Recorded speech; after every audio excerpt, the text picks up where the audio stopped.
If there's one thing that could improve the experience of watching hundreds of bloodthirsty zombies run towards me in a frenzy, it just might be doing so from a first-person perspective rather than third. Seeing hordes of the undead throw themselves off ledges right at me, or piling themselves up into murderous mountains of meat to climb towards me, is already one of the best experiences World War Z has to offer. But when I saw it through the eyes of my playable survivor, it dialed the horror up to 11 in the best possible way. Whether I was trying not to die of hypothermia in the frozen nightmare of Kamchatka, Russia, or blasting my way through a sea of flesh eaters in the streets of Rome, every encounter hit closer to home with each zombie right up in my face.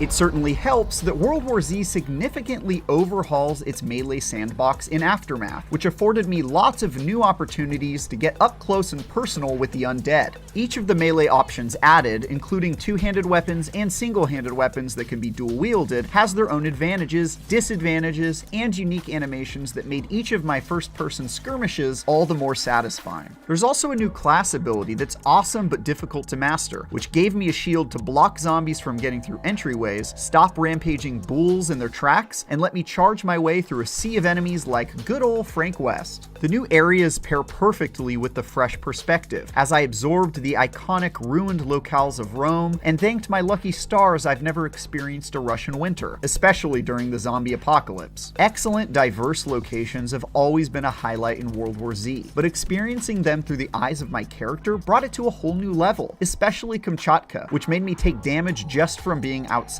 Running from heater to heater to avoid dying simply for the deadly sin of being in Russia almost made me forget all about the armies of the undead that surrounded me and eagerly anticipated chewing my face off. Almost. You don't often see a first-person mode added to a game that came out over 2 years ago, but in World War Z's case, it really does breathe new life into a shooter that's quite literally drowning in the dead. Not only am I excited about the 2 new campaigns that will ship with Aftermath, but I'm also curious to see how World War Z's existing campaigns will feel through this new perspective. The fact that a 4K 60 FPS upgrade will be deployed around the same time is all the more reason for me to revisit those stories. For more on World War Z, check out our review of the base game and the Aftermath announcement from the IGN Expo last summer. And for everything else, keep charging hungrily toward IGN. I owe you my life. Actually, you owe us nuclear power. We made a deal.